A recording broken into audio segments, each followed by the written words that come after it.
मित्रों राम राम। KNS का motivational channel से मैं कृष्णानंद शर्मा फिर आपके साथ। मित्रों, पिछले वीडियो में अगर आपने ना देखा हो तो उसको तो मैं इसमें लिंक दे दूंगा, आप देख लीजिएगा। लेकिन रेफरेंस के तौर पर मैं बता रहा हूं कि हमने एक ऐसे राजा का जिक्र किया था जो आसपास के राज्यों में विद्वान पुरुषों से ये जानने का प्रयास कर रहा था कि भगवान कौन है, भगवान एक है या अनेक है, भगवान कहाँ रहता है और भगवान करता क्या है। काफ़ी सारी चीज़ें हमने कवर की थी, लेकिन वीडियो लंबा हो रहा था, इसलिए हमने उसको वहीं पर टर्मिनेट करके अगले वीडियो में इसको लेने का प्रयास किया था। यद्यपि इन सारे प्रश्नों को अगर हम इस वीडियो में लेंगे तो ये लंबा हो जाएगा। इसके लिए आप अगर चाहें तो मैं 2 कर सकता हूं, लेकिन 2 में तारतम्य टूट जाता है। हम वहीं से शुरू करेंगे जहां से छोड़ा था। वो विद्वान पुरुष और वो किसान जिनका हमने पिछले वीडियो में जिक्र किया था, उस विद्वान पुरुष जो साधु थे, उन्होंने उस किसान को कहा, बेटा अब सही समय आ गया है, राजा ने अपने राज्य में अनाउंसमेंट करा दिया है कि 2 महीने बाद हम वहाँ उपस्थित होंगे, तो आप तैयार हैं? बोले जी महाराज, मैं आप जैसा बताएंगे। तो बोले जैसा मैं बताऊं वैसा ही करना, ठीक? बोले मेरे वेश को धारण तुम कर लेना। किसान का फिर वही सवाल आ गया, महाराज मैं तो बाल बच्चेदार आदमी हूं, अगर मैं साधु बन जाऊंगा तो बाल बच्चों को कौन देखेगा? अरे बोले मैं तुमको केवल उस समय के लिए कह रहा हूं। बोले ठीक है महाराज, और मैं तुम्हारा वेश धारण करूंगा, किसान बनूंगा, और जो भी प्रश्न राजा करे तो तुम ऊंचे सिंहासन पर बैठे होगे तो कहना कि महाराज क्या आप भी छोटे छोटे सवाल मुझसे करते हो, ये सवाल तो मेरा ये घास खोदने वाला बता देगा। बोले ठीक है महाराज, लेकिन महाराज राजा बहुत कर्कश किस्म का है। बोले वो मैं देख लूंगा। ठीक, विद्वान पुरुष और किसान राजा के दरबार में पहुंच गए। विद्वान पुरुष साधु के वेश में वो किसान था और किसान के वेश में वो साधु था। दरबार में पहुंचे, राजा हाजिर था। राजा ने अवगत की और अपना आसन छोड़कर वो जो साधु वेश में व्यक्ति थे उनको विद्वान पुरुष के रूप में जानकर उनको अपना आसन दिया, और जो साधु थे असली वो राजा के समक्ष नीचे जहां प्रजा थी वहां बैठे। ठीक, उसने कहा महाराज बताइए क्या प्रश्न है आपके, अब तो आपकी प्रजा भी है। तो राजा ने कहा महाराज मेरा पहला प्रश्न है कि ईश्वर एक है या अनेक। बहुत सुंदर प्रश्न किया है आपने, लेकिन महाराज ये प्रश्न तो मेरा ये घास काटने वाला किसान भी दे देगा, कोई सुंदर प्रश्न बताइए, वो तो आपका। बोले नहीं महाराज, बस मेरा यही प्रश्न पहला है। बोले ये तो मेरा किसान भी बता देगा। तो बोले आज्ञा करिए। तो उन्होंने उसको जो साधु वेश में नीचे, बोले बताइए। बोले महाराज मुझे इसके लिए मिट्टी के, कच्ची मिट्टी के कुछ बर्तनों की आवश्यकता है, कुछ सोने के आभूषणों की आवश्यकता है, और एक थाली में आप अनेक अनेक प्रकार की जो छोटी बड़ी मणियां हों वो मंगा दीजिए। इस प्रश्न का उत्तर तो मैं तभी दे पाऊंगा। राजा थे, सब व्यवस्था थी, उन्होंने कुछ कच्चे मिट्टी के बर्तन मंगा दिए, कुछ सोने के आभूषण मंगा दिए और कुछ थाली में मणियां मंगा दी। आसन पर बैठा हुआ जो किसान था साधु वेश में, उसने बोला महाराज ऐसा, ये तो सब पढ़ाया था, साधु ने बता दिया था ऐसा कहना। तो बोले महाराज आप उठ के और इन मणियों को गिनिए। महाराज ने अपने मंत्री को, बोले नहीं महाराज क्षमा करिए, आप स्वयं गिनिए। बोले ठीक।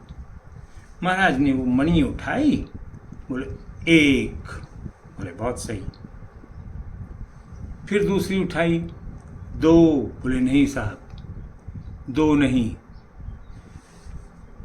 फिर से देखिए इसको, कितनी है ये? बोले ये तो एक है। तो फिर दो क्यों कह रहे हैं? बोले एक। वो बोले नहीं, आपके हाथ में एक है, रखिए इसको, दो। फिर तीन। बोले नहीं, तीन नहीं, कितनी है? एक। एक एक करके सारी एक एक एक करके वो मणि आ गई। बोले महाराज, इन मणियों का आकार और रूप अलग अलग है। बोले हाँ, लेकिन है सब मणि, नाम एक ही है इनका। जिस तरीके से हम आम इंसान, हमारा एक पिता होता है, लेकिन वो अपनी माँ का बेटा भी होता है, वो हमारी माँ का पति भी होता है, वो अपनी बहन का भाई भी होता है, वो अपने शिष्य का गुरु भी होता है, वो अपने गुरु का शिष्य भी होता है, वो अपने चाचा का भतीजा भी होता है। यानी जैसे रामचंद्र जी ने थे, अमित रूप प्रगटे तेहि काला, तो उसका रूप तो एक ही होता है, लेकिन व्यक्ति तो एक ही होता है, लेकिन रूप अनेक अनेक होते हैं। तो इसी तरीके से ईश्वर हम सत्यनारायण भगवान कह दें, शंकर जी कह दें, रामचंद्र जी कह दें, दुर्गा जी कह दें, सरस्वती माता कह दें, सब ईश्वर के ही तो रूप हैं। ईश्वर एक, रूप अनेक। बोले महाराज ये बर्तन आपने मंगवाए थे? बोले ये इसीलिए मंगवाए थे, इन बर्तनों में मिट्टी एक है, लेकिन शेप अलग अलग है। और बोले महाराज आभूषण? बोले ये अंगूठी कहते हैं, लेकिन क्या है ये? सोना। इसको नेकलेस कहते हैं, लेकिन क्या है ये? सोना। इसको ईयररिंग कहते हैं, लेकिन क्या है ये? सोना। इसको नोज पिन कहते हैं, लेकिन क्या है ये? सोना। तो सोना एक, लेकिन उसके रूप अनेक। इसी तरीके से ईश्वर भी विद्यमान है, लेकिन रूप अनेक होते हुए भी वो एक है। ठीक वैसे ही जैसे हम पिता के रूप में इसके पिता हैं, अपनी माँ के बेटे हैं, अपनी बहन के भाई हैं। सब प्रजा ने वाही वाही की, राजा ने भी वाही वाही की। ठीक। तो बोले महाराज अपना दूसरा प्रश्न बताइए क्या है? लेकिन प्रश्न को ध्यान रखिए, कोई सार्थक होना चाहिए। क्षमा करिए, वीडियो थोड़ा लंबा हो रहा है। अगर आप कहें तो मैं यहीं पर टर्मिनेट कर दूं, लेकिन तारतम्य बिगड़ जाता है। मैं अपने इसको शॉर्ट कर लूंगा, कोई बात नहीं। तो दूसरा प्रश्न रखा गया। दूसरा प्रश्न कहाँ था? ईश्वर कहाँ रहता है? तो जो आसन पर बैठा हुआ आदमी था, उसने कहा महाराज इसने एक कटोरे में जल्दी से दूध मंगवाइए। तुरंत दूध हाजिर हुआ और उस सज्जन पुरुष ने वो कटोरा हाथ में लिया और दूसरे हाथ से उसमें उंगली फिराने लगा। बहुत देर तक जब वो ऐसे ऐसे अपनी उंगली फिराता रहा, तो प्रजा के में भी और राजा में भी उत्कंठा उत्पन्न हुई, जिज्ञासा हुई कि ये कर क्या रहे हैं। जब काफी देर हुई तो राजा ने पूछा महाराज ये कर क्या रहे हैं? बोले इसमें से मैं घी निकाल रहा हूं। राजा को बड़ा क्रोध आया। बोले दूध में घी कैसे निकलेगा? ऐसे दूध थोड़ा निकलता है घी? बोले फिर कैसे निकलता है? तब तक प्रजा में से एक जो मंत्री बैठा था वहाँ, उसने बताया अरे महाराज आप तो ऐसी बात कह रहे हैं। और इधर चूंकि भाई वहीं का रहने वाला था वो किसान, कुछ लोगों ने पहचाना कि ये तो उसकी शक्ल का है। साधु ने भी सुना वो। लेकिन चुप्पी साधे रहे सब। तो बोले फिर घी कैसे निकलता है? बोले महाराज घी तो पहले इसको उबालना पड़ता है और फिर इसको जमाएंगे ठंडा करके, और जब ये जम जाएगा तो फिर इसको मतलब आलन डाल के जमाएंगे, दही डाल के, और जब जाएगा तो मथानी से इसको मथेंगे, फिर उसमें से मक्खन निकलेगा, उस मक्खन को तपाएंगे, तपाने से फिर घी निकलेगा। ऐसे कहाँ निकले? बिल्कुल सही आपने कहा, घी ऐसे नहीं निकलता। तो परमात्मा कहाँ रहता है ये कैसे पता लगता है? ईश्वर की खोज के लिए भक्ति योग का होना जरूरी है।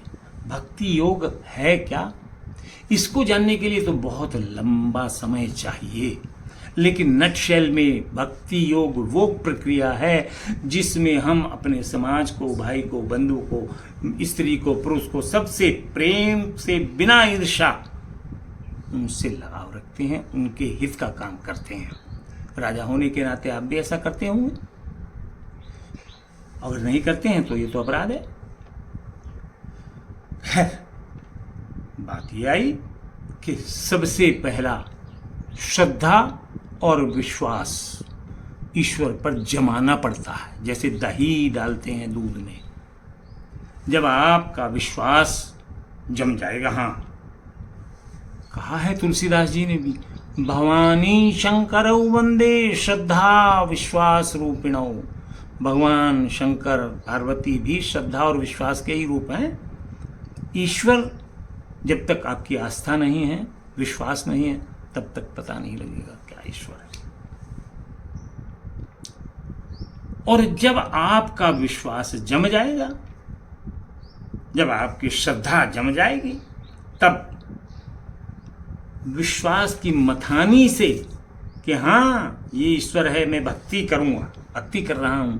और भक्ति मन में जाने की जरूरत नहीं है, आप अपने कर्तव्यों का सम्यक निर्वहन करते रहें, यही भक्ति है। प्रजा पालन, देखिए कितनी अच्छी सीख दी है।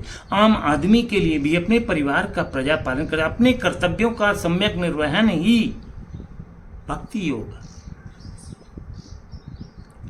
खैर, तो अब विश्वास की मथानी, हाँ ईश्वर की प्राप्ति होगी। ईश्वर की प्राप्ति ऐसा तो नहीं कि कोई चीज है जो ईश्वर आपके हाथ में आ जाएगा, लेकिन मन में धारणा होनी चाहिए।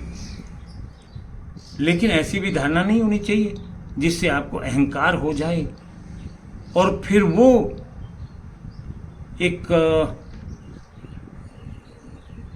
मतलब छोड़िए उस चीज को, वो चीज बहुत धर्म के प्रति कठोरता नहीं आनी चाहिए। सम्यक रूप से अपना काम करें। उस विश्वास से जब मथेंगे तो जो मक्खन निकलेगा वो संतोष होगा, और उस मक्खन को, संतोष को जब आप आंच पर, यानी तपस्या वन में जाके नहीं, भगवान को रोज रोज वो करेंगे तो क्या निकलेगा? घी। ऐसे नहीं निकलेगा। तो उसके लिए एक प्रक्रिया है। जैसे मैं ये निकाल रहा था, यही बताने के लिए निकाल रहा था कि घी ऐसे नहीं निकलता है। मैं भी जानता हूँ, प्रक्रिया है उसकी। इसी तरीके से भगवत प्राप्ति के लिए भी एक प्रक्रिया है। आपको उस प्रक्रिया से गुजरे बगैर ये नहीं पता लग सकता कि भगवान कहाँ रहता है।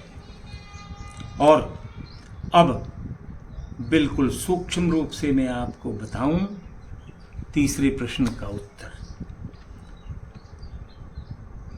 आपका तीसरा प्रश्न भी तो था। बोले हाँ महाराज। अब प्रजा को भी और राजा को भी विश्वास हो चला था कि भाई यहाँ योग्य पुरुष हैं, लेकिन वो जो खुसरो फुसरो हो रही थी ये तो हमारे यहाँ का है। तब साधु महाराज उठे और बोले आप लोग सही कह रहे हैं, ये आपके ही गांव के किसान हैं, मैंने इनको बताया था कि आप जवाब देना। क्यों बताया था? तीसरे प्रश्न का उत्तर देने के लिए। बोले तीसरा प्रश्न क्या है? बोले भगवान करता क्या है? बोले आपकी समझ में अभी तक नहीं आया भगवान करता क्या है? मैं कहाँ बैठा हूं, राजा कहाँ बैठे हैं? बोले महाराज नीचे बैठे हैं। और किसान कहाँ बैठा है? बोले गद्दी पे। बोले भगवान यही करता है, जो किसान गद्दी पर, राजा नीचे।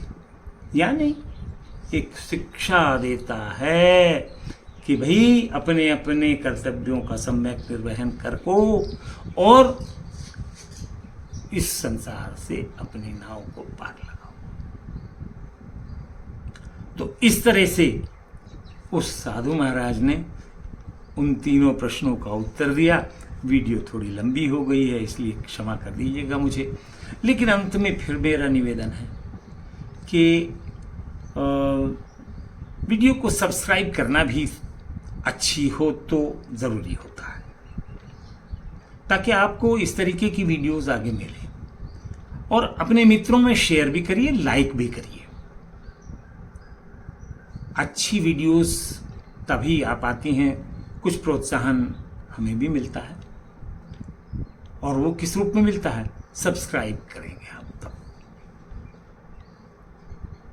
अपने कमेंट्स में बताइए क्या कमी रही, क्या अच्छाई रही।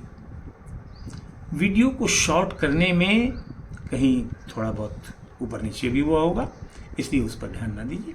अगली वीडियो फिर हम इसी तरीके के टॉपिक पर 2-3 दिन बाद आएंगे। तब तक के लिए राम राम।